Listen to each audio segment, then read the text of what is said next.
बहुत बहुत धन्यवाद कि आप लोग इतनी तादाद में समय निकाल कर यहाँ आए हैं, क्योंकि यही बात मुसलमानों के नजरिए से खत्म हुई है तो वहीं से शुरू कर लेते हैं। भाई साहब ने एक सवाल पूछा कि आपने कहा कि मुसलमानों की कोई जरूरत नहीं है सत्ता में आने के लिए। मैं भी फिर से दोहरा देता हूं, इसको भी फिर वायरल कर लीजिएगा कि सत्ता में आने के लिए मुसलमानों की कोई जरूरत नहीं है। और ये सिर्फ हम नहीं कह रहे, अगर आप ऑब्जेक्टिवली भी देखिएगा तो आज भाजपा सत्ता में है। भाजपा तो मुसलमान भाजपा को वोट नहीं देता है, तो मुसलमान की क्या जरूरत है। लेकिन मुसलमानों की जरूरत व्यवस्था को परिवर्तित करने के लिए है। सिर्फ वोट लेकर सत्ता में आना हो तो आपने अपनी दशा खुद वोट बैंक की बना ली है। उसके बाद आप आकर रोते हैं कि भैया मुसलमान को तो ठग लिया, हमको तो हमारे साथ तो नाइंसाफी हो गई। अब भाई साहब को देखिए, भाई साहब ने कहा कि भाई आप पर कैसे भरोसा कर लें, आप भाजपा के बी टीम हैं, ऐसा लोग बताते हैं। इनको ये भी बहुत चिंता है कि मेरे पास पैसा कहां से आता है। मेरे भाई, आज से पहले तो जनसुराज नहीं था। 30 वर्ष से आप निश्चिंत होकर बिना किसी के झांसे में आए हुए आपने लालटेन को ही वोट दिया, किसी ने आपका वोट नहीं काटा। तो 30 वर्ष में आप कितने बार भाजपा को हरा पाए ये बता दीजिए। 30 वर्ष में आपने अपने बच्चों का क्या कर लिया वो बता दीजिए। कितनी आपको राजनीतिक भागीदारी मिल गई है वो बता दीजिए। भाई, कोई किसी को वोट क्यों देता? वोट देने की 3 ही वजह है। या तो आप अपना विकास करना चाहते हैं, दूसरा आप राजनीतिक भागीदारी चाहते हैं, तीसरा आप अपने राजनीतिक विरोधी को हराना चाहते हैं। आप तो बड़े समझदार लोग हैं। इन तीनों नजरिए से आप जरा अपने 30 वर्ष के अपनी समझ और अपने वोट देने की प्रवृत्ति को जांच लीजिए। तो मेरे भाई, विकास का हालत ये है कि हमको कहने की जरूरत नहीं है, सच्चर कमेटी पढ़ने की जरूरत नहीं है। आप खुद जानते हैं कि बिहार में दलितों के बाद अगर सबसे ज्यादा कोई गरीब, बदहाल, फटेहाल है तो मुसलमान ही है। तो 30 वर्ष से तो आपको विकास तो नहीं मिला है, इस पर तो कोई बहस नहीं कीजिएगा। दूसरा, अब आ जाइए राजनीतिक भागीदारी की बात। तो भैया, आप लोग राजद को वोट देते हैं। आपके आबादी के हिसाब से बिहार में आपको 40 विधायक आपका होना चाहिए, है 19 सारे दल मिलाकर, जिसको आप सेकुलर कह रहे हैं, सारे सेकुलर दल मिलाकर 19 विधायक हैं। कुछ जो मुसलमान हैं वो उसकी चर्चा भी करते हैं और बड़ा इस पर चिंता जाहिर करते हैं। मैं आपको बता रहा हूं, ये चिंता का कारण ही नहीं है। चिंता इसलिए नहीं है, 19 विधायक आपका इसलिए है क्योंकि आपको दलों ने टिकट नहीं दिया, जिसको आप सेकुलर दल अपना दल कहते हैं। चिंता का कारण क्या है वो आपको बता देते हैं। आबादी के हिसाब से बिहार में 1650 मुखिया मुसलमान होना चाहिए। आबादी के हिसाब से 1650 मुखिया और सरपंच मुसलमान होने चाहिए। 1200 से कम मुखिया ही इस राज्य में मुसलमान से आते हैं। आबादी के हिसाब से 27,500 वार्ड सदस्य मुसलमान होना चाहिए। 11,000 से कम मुसलमान ही वार्ड सदस्य हैं। अब आप हमको जवाब दे दीजिए कि आपके बच्चे, आपके समाज के लोग वो क्यों नहीं मुखिया लड़े, वो वार्ड सदस्य क्यों नहीं बने? भाई, उनको किसने रोका था?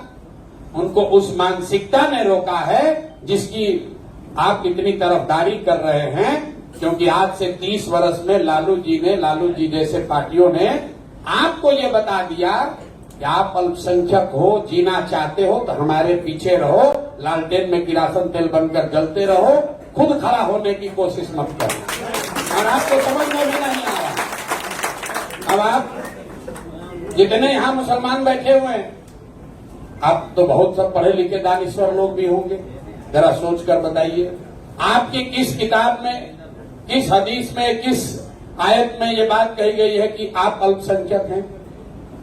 अरे भाई, आप तो मुसलमान हैं, आपको अल्पसंख्यक किसने कह दिया? आपके दिमाग में इतना घुसेड़ दिया है कि आप भी खड़े होते हैं, कहते हैं हम अल्पसंख्यक हैं। अल्पसंख्यक कब हो गए भाई? हम तो किसी सिख को नहीं सुने ये कहते हुए कि हम अल्पसंख्यक हैं। कोई जैन तो नहीं कहता है कि मैं अल्पसंख्यक हूं। कोई बुद्ध को मानने वाला तो अल्पसंख्यक नहीं बताता है अपने आप को। आप लोग अपने को अल्पसंख्यक क्यों बताते हैं? क्योंकि आपको इतना डरा दिया गया है। अल्पसंख्यक, आप पढ़े लिखे आदमी, अल्पसंख्यक का जाके डेफिनेशन पढ़िए। अल्पसंख्यक कोई जाति धर्म नहीं है, ये मानसिकता है, जिसमें समाज का वर्ग, एक वर्ग है जो अपने आप को अल्पसंख्यक बताता है। वो मान लेता है कि मैं अपनी सुरक्षा के लिए, अपने वेल बीइंग के लिए, अपनी तरक्की के लिए बहुसंख्यक समाज के पीछे ही चलूंगा। ये काम आपको लालू जी जैसे सेकुलर दलों ने किया है। अब आप कह रहे हैं कि आपको भैया बड़ा दिक्कत हो रहा है कि पैसा कहां से आ रहा है। मेरे भाई, पैसा कहां से आ रहा है तो हम रोज बता रहे हैं, लेकिन आपको तो सुनना है नहीं। आपको नहीं सुनना है। क्यों नहीं सुनना है ये आपको बता दे रहे हैं। जब स्वराज एक मजबूती से यहां प्रयास कर रहा है तो मुसलमानों की हालत देखिए। कह रहा है आदमी तो अच्छा है लेकिन पैसा कहां से आ रहा है? जरूर भाजपा वाला वोट दे रहा होगा, जरूर भाजपा वाला पैसा दे रहा होगा। अगर हम मजबूती से नहीं लड़ रहे होते, जिसको आपने कहा स्कॉर्पियो चल रहा है, स्कॉर्पियो चलने में इतना पैसा नहीं लगता है, 2-4 हजार आपको दे सकते हैं। स्कॉर्पियो चलाने में पैसा नहीं लगता, पैसा दूसरे चीज में लगता है। लेकिन अगर इतनी मजबूती से नहीं लड़ रहे होते तो यही के मुसलमान कहते आदमी तो बहुत भला है लेकिन मजबूती से लड़िए नहीं रहा। अरे मेरे भाई, आपको दोनों ओर से नहीं मानना। इसलिए नहीं कि आपको प्रशांत किशोर पर भरोसा नहीं है, इसलिए कि आपके दिमाग में इतना डर बैठा दिया गया है कि आप कुछ सोचने की स्थिति में ही नहीं। मुसलमान कहता है कि मैं अल्लाह को छोड़कर किसी से नहीं डरता हूं, और मैं रोज कैमरे पर कहता हूं कि आपसे ज्यादा डरपोक कोई कौम इस देश में है नहीं। भाजपा का डर दिखाइए और आपसे जो कराना है कराना। आपको बताया गया इस्लाम में कि हक और बातिल में आपको हक के साथ खड़ा होना है, और अभी आपने क्या बात की? हक की बात नहीं कर रहे हैं, सही गलत की बात नहीं कर रहे हैं, तादाद की बात कर रहे हैं। 5000 वोट कौन काटेगा? इसका वोट ज्यादा है, उसी के साथ चलेंगे। अरे आप तो मुसलमान हैं। अगर तादाद की बात होती तब तो इस्लाम शुरू ही नहीं होता। इस्लाम को शुरू करने वाले तो 2 ही लोग थे, तादाद तो उनके विरोध में थी। आप जरूर सवाल पूछिए, अगर हम कुछ गलत कह रहे हैं उस पर सवाल जरूर कीजिए, लेकिन ये सवाल करना जायज नहीं है कि तादाद आपके साथ है कि नहीं। मेरे भाई, तादाद की चिंता करोगे तो आप बातिलों के साथ भी खड़े रहोगे, हक के साथ नहीं खड़े रहोगे, और इसीलिए आपकी ये दुर्दशा है। आपकी दुर्दशा। अब मुसलमान पर पूरा ये समय नहीं बिताना चाहते हैं। आपने कहा कि आप बहुत वीडियो देखे हैं, तो हम एक पैगंबर साहब की बात हमेशा कहते हैं कि आपको लग रहा है कि आज मुसलमानों की दुर्दशा है, तो भाई प्रशांत किशोर को छोड़िए। पैगंबर साहब ने क्या कहा? आपने कहा कि आज का जो सत्तारूढ़ आदमी है, जो आदमी सत्ता में बैठा है, वो सब हुक्मरान जो है वो जालिम है, ये मुसलमानों की चिंता नहीं करते हैं, आपके हक की, आपके बच्चों की, आपकी सुरक्षा की चिंता नहीं करता है। तो भाई, इस नजरिए से इस्लाम में क्या कहा गया? पैगंबर साहब ने कहा कि जिस कौम को अपनी रहनुमाओं की समझ नहीं होगी उसके ऊपर जालिम हुक्मरानों को मुसल्लत कर दिया जाएगा। तो हमसे मत पूछिए कि लालू अच्छे हैं कि खराब हैं, हमसे मत कहवाइए कि कांग्रेस अच्छा है कि खराब है। अगर आप कह रहे हैं कि आज के हुक्मरान जालिम हैं, तो बात भैया पैगंबर साहब ने कही है, गलत तो हो नहीं सकती। आधा लाइन मत पढ़िए। अगर आज के हुक्मरान जालिम हैं तो इस बात का प्रमाण है कि आपके जैसे दानिश्वर लोगों ने भी अपने रहनुमाओं को चुनने में गलती की है, तभी ये दुर्दशा हुआ। अब आपको बता देते हैं पैसा कहां से आता है। पैसा डॉक्टर साहब के पास कहां से आता है? डॉक्टर साहब रोगी देखते हैं, पैसा आता है। वकील साहब के पास पैसा कहां से आता है? वकील साहब वकालत करते हैं, देखिए बगल में बैठे, बहुत रुपया रखे हैं बोड़ा में बढ़। शिक्षक है, बिजनेसमैन है, पैसा कहां से आता है? पैसा सरस्वती से आता है, बुद्धि से आता है। जिसके पास बुद्धि है उसके पास पैसा है। जहां सरस्वती रहेंगी वहां लक्ष्मी आएगी ही आएगी। आपको लग रहा है कि प्रशांत किशोर बहुत बड़ा पैसा खर्चा कर रहा है। इतना पैसा हम अभी जाकर एक वो इलेक्शन करेंगे तो इसका 4 गुना पैसा फीस में ले लेंगे। आपको नहीं समझ है, आपको ये समझ नहीं है बिहार में पैसा है किसके पास। यहाँ तो जिसको 50 करोड़ रुपया हो गया उसको पता ही नहीं चल रहा है कि धरती पर रहे कि आकाश में चले। सिवान में 100-200 करोड़ रुपया किसी के पास होगा तो आप तो यही ना कहिएगा कि बाप रे बाप इनके पास तो इतना पैसा है नहीं है। उनका 200 करोड़ का जमींदारी बिक जाएगा बॉम्बे में, वो फ्लैट नहीं खरीद पाएंगे। देश बहुत आगे चला गया मेरे भाई। जितने में पूरा बिहार का इलेक्शन होता है इतने में तमिलनाडु में, आंध्र प्रदेश में एक MP अपना चुनाव लड़ता है। आपको लग रहा है बड़ा पैसा लग रहा है, ये बहुत बड़ा पैसा नहीं है, ये बहुत बड़ा पैसा नहीं है, क्योंकि हम लोग पैसा लूट कर घर नहीं बना रहे। जो पैसा मिलता है समाज से मिलता है, उस पैसे का इस्तेमाल कर रहे हैं ताकि लोगों को जगाएं, लोगों को बताएं कि भाई ये प्रयास किया जा सकता है। जैसा किसी साथी ने कहा, बिल्ली के गले में घंटा बांधना है तो घंटी खरीदने भर तो पैसा होना ना चाहिए। नहीं घंटी बनाएगा तो कैसे काम चलेगा। आप जो लोग यहाँ बैठे हैं, अब मुद्दे पर आइए। इसका परिणाम क्या होगा? अच्छा होगा, खराब होगा, शिक्षा सुधरेगी, नहीं सुधरेगी? मेरे भाई, सबसे पहले जरूरी है आपको ये समझना, अपने आप से ये पूछना कि बिहार को सुधारने का प्रयास होना चाहिए कि नहीं होना चाहिए। हम आपको सवाल उत्तर नहीं पूछ रहे, आपको अपने आप से जाकर घर में पूछना है कि भाई बिहार को सुधारने का प्रयास होना चाहिए कि नहीं होना चाहिए। आज हो या 10 वर्ष के बाद हो, प्रयास आप करें या हम करें, करना तो किसी न किसी बिहार के ही आदमी को पड़ेगा, कोई दूसरा आकर करने वाला नहीं है। अब यहाँ बहुत हिंदू साथी बैठे हुए हैं। हम लोग महाभारत में अभिमन्यु की कथा पढ़ते हैं। अभिमन्यु की कहानी आप लोग भी सुने होंगे। कथाओं में ऐसा कहा गया है कि चक्रव्यूह को भेदने के लिए अभिमन्यु गए और 6 दरवाजा तोड़ने के बाद 7वें दरवाजे पर सबने उनको घेर कर मार दिया। लेकिन इतिहास में आज भी अभिमन्यु के शौर्य की चर्चा होती है, उनके प्रयास की चर्चा होती है। उनको घेर कर मारने वाले का बात कोई नहीं करता। तो जो हम लोग काम कर रहे हैं, हमें मालूम है कि ये बहुत कठिन काम है। हम इतने बड़े बेवकूफ नहीं है कि हमें ये नहीं मालूम है कि ये बहुत कठिन है, लेकिन कठिन है इसलिए हमें करना है। कोई दूसरा नहीं करेगा इसलिए हम कर रहे हैं। किसी की हिम्मत नहीं पड़ रही है इसलिए हम हिम्मत उठाकर बल लगाकर कर रहे हैं। और इसको करने में अगर हमारा सब कुछ खत्म भी हो जाए तो भी हमें इसका कोई अफसोस नहीं है। हमको MLA MP बनने की इतनी इच्छा नहीं है।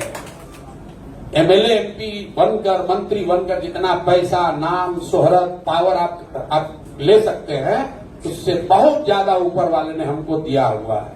अभिमान नहीं है, बहुत ज्यादा दिया हुआ है। सब छोड़कर आए हैं, इसलिए आए हैं कि समझते हैं कि इस मिट्टी का कर्ज है, इसको अदा करना है। हमारे दादा यहाँ बैलगाड़ी चलाते थे, बाबूजी हमारे डॉक्टर थे, यहीं सरकारी विद्यालय में हम लोग पढ़कर शुरू किए। ये जीवन में था कि 20,000 रुपया मिलेगा तो शादी होगी, नहीं तो शादी भी नहीं होगी। 20,000 रुपया का नौकरी किसी तरह मिल जाए। उसके मुकाबले यहाँ तक पहुंच गए कि देश का प्रधानमंत्री और मुख्यमंत्री आपको मिलने के लिए टाइम मांगता है। तो अगर भगवान ने इतना दिया है तो कुछ न कुछ वापस देना ही मानवता है, इसलिए यहाँ वापस आए। मुसलमानों का वोट लेने नहीं आए हैं। इसीलिए वो बतवा कहे थे तो आपको बुरा लगा कि मुसलमानों के वोट की जरूरत नहीं है। अगर आपको डर लग रहा है, अरे भाई कहीं हम इनको वोट देंगे मेरा वोट बढ़ जाएगा, तो मैं आपसे हाथ जोड़ के कह रहा हूं, आप पूरी तरीके से राजद को वोट दीजिए राजद को वोट। उससे क्या हो जाएगा?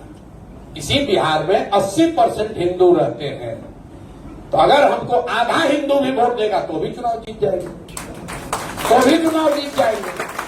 लेकिन फिर आपसे बात क्यों कर रहे हैं? आपसे बात इसलिए कर रहे हैं, मुसलमानों से के पास इसलिए जा रहे हैं कि अगर गांधी की बात कर रहे हैं, बाबा साहब का चित्र लगाए हुए हैं, तो सिर्फ चित्र नहीं है, गांधी की विचारधारा तब तक पूरी नहीं हो सकती है जब तक कि आप 20% मुसलमानों को भी उसके साथ लेकर न चलें। और आप जैसे लोगों के लिए इतना ही कहेंगे कि मेरे भाई आपको चलना है जन सुराज में ही, चलना आपको जन सुराज में ही है, क्योंकि सत्य की अपनी एक ताकत है, क्योंकि जीतेगा जन सुराज ही। हम नहीं कह रहे हैं ये मत समझिए कि हमारा कोई अहंकार है। ये तो बात इस्लाम में बताई गई। ईमानदारी से किया हुआ जद्दोजहद कभी बेकार जा ही नहीं सकता। और हम अगर ईमानदारी से कोशिश कर रहे हैं तो जीतेगा भैया जनसुराज ही। आप लोगों को खाली इतना ही तय करना है मुसलमानों को कि आप अभी कंधा लगाइएगा कि जीतने के बाद कंधा लगाइएगा। अगर अभी लगाइएगा तो निश्चित तौर पर हमारी लड़ाई आसान हो जाएगी, लेकिन अगर नहीं भी लगाइएगा तो कोई आपसे शिकवा शिकायत नहीं है। हम अपना गुणागणित करके आए हैं कि आप मदद नहीं भी कीजिएगा तो हमको चुनाव कैसे जीतना है।